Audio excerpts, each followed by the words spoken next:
Hey there, and thanks for joining me. One of my favorite things to eat is something with a peanut sauce. Now, as I've mentioned before, probably I have an abundance of Thai basil in my garden. So I made a Thai-style pork lo mein. I had a bunch of vegetables in the refrigerator. I had a piece of a pork tenderloin in my freezer, and I threw it all together, and it has peppers and bean sprouts, and sorry, I couldn't find any bean sprouts. It has snow peas and water chestnuts, and I used linguine instead of Asian noodles, and garlic and onion and peppers and all kinds of deliciousness. Some shredded carrots, some spinach, and of course, not to mention the slices of pork tenderloin. And I saved a few pieces of pork tenderloin to use for a future use. I'm going to be doing a little sandwich special pretty soon, so I have some good ideas for that, and I hope you join me for that too. And in the meantime, enjoy the lo mein. We're going to start with our nice piece of pork tenderloin, and we're going to slice that into strips. And then we're going to have some mushrooms, which we are going to slice as well, and a bell pepper. I picked an orange one. You want to make sure you use that extra meat on your tops, that extra pepper. Look how many strips you get out of that. And a fun thing I learned was to cut out the ribs all in one piece, so you just have one piece to throw away after you've seeded that pepper. And there it goes in the trash, all the ribs. And now we're going to julienne our pieces. Julienne, sorry, not Anne. And now we have some snow peas. And we're going to remove those strings from those snow peas.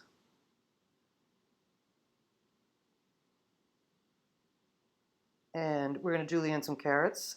I got lazy and bought mine that way. And there are ginger, mushrooms, spinach, and onion. That's everything. Well, that's everything. I included the meat in this picture. So all that stuff goes into one pot with some pasta, which we're going to cook now according to the package directions. Oh, and our peanut sauce, which we'll get to in a little bit. I use linguine because I like it, but you can buy soba noodles or vermicelli or spaghetti or whatever you like to use. We're going to drain our pasta.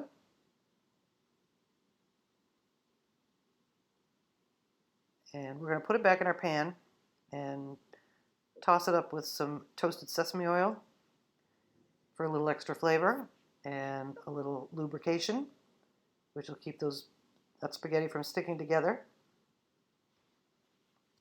And we're going to set that aside while we continue making our dish. So the next thing we're going to do is we're going to heat some canola oil in a skillet. And to that hot oil, we are going to add our pork strips, which we have seasoned with some salt and some pepper.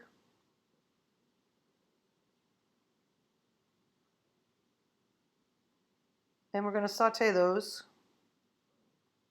about 3 to 5 minutes or so. It doesn't take very long.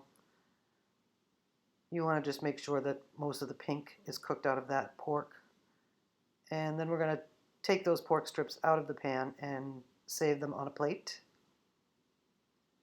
We're going to add those in later on. And now we're going to add our peppers, carrots, and onions. The vegetables that take the longest to cook should go in first. And we're going to season those with salt.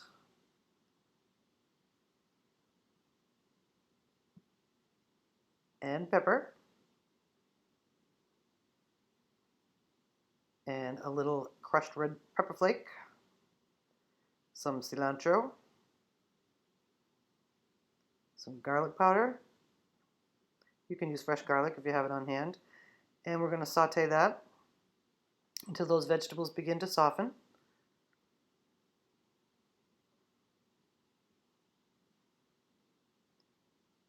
And now we're going to add some minced ginger,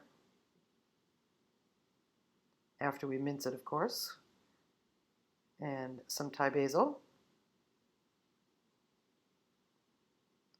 which we have chopped. And that goes in with the vegetables.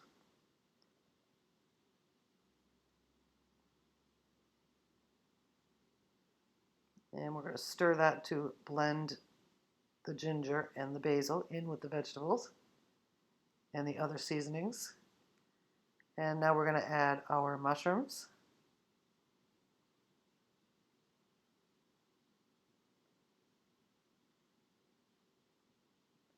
And our snow peas.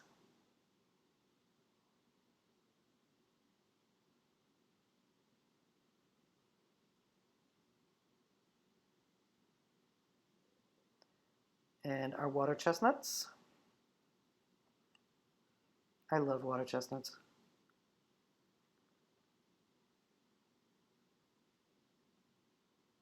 And now we're going to make our peanut sauce. This is kind of a cheater's peanut sauce. It's peanut butter, Thai chili sauce, rice vinegar, soy sauce, and we add those ingredients to a a microwave safe bowl. So the peanut butter goes in first, and then the chili sauce.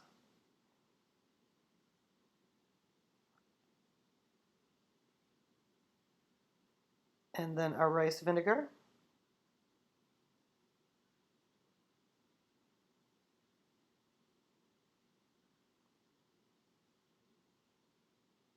And our soy sauce.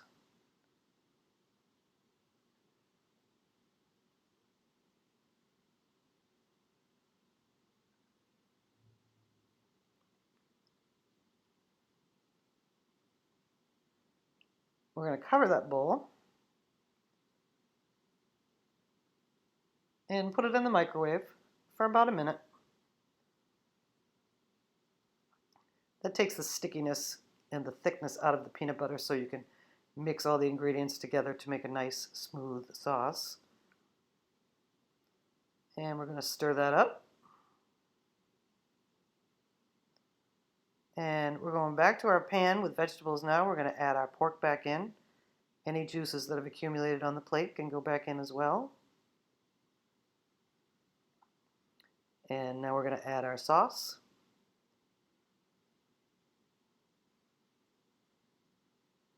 And we're going to stir that up to blend it well with the vegetables and the pork. And that's going to be really thick. So what we're going to do is we're going to thin that out with some chicken stock. I happen to have my empty peanut butter container, so I mixed my chicken stock in that peanut butter container to get out the extra peanuttiness out of there. But you can use a can or a jar or carton or whatever.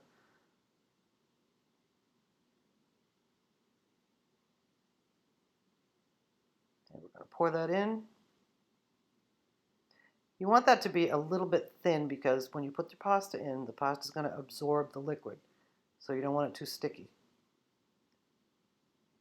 So now we're going to add in our pasta and toss it until it's well blended with the other vegetables. And the sauce. You can scrape up from around the sides to make sure that sauce coats everything in the pan. And now we're going to add in our baby spinach leaves and toss those around. As you remember, spinach takes seconds to cook, so we're just going to toss those around until the spinach has wilted. And now we're going to garnish this. I used some scallions. You can use some additional basil or sesame seeds or something, and we're going to serve it. It's beautiful and tasty and fabulous.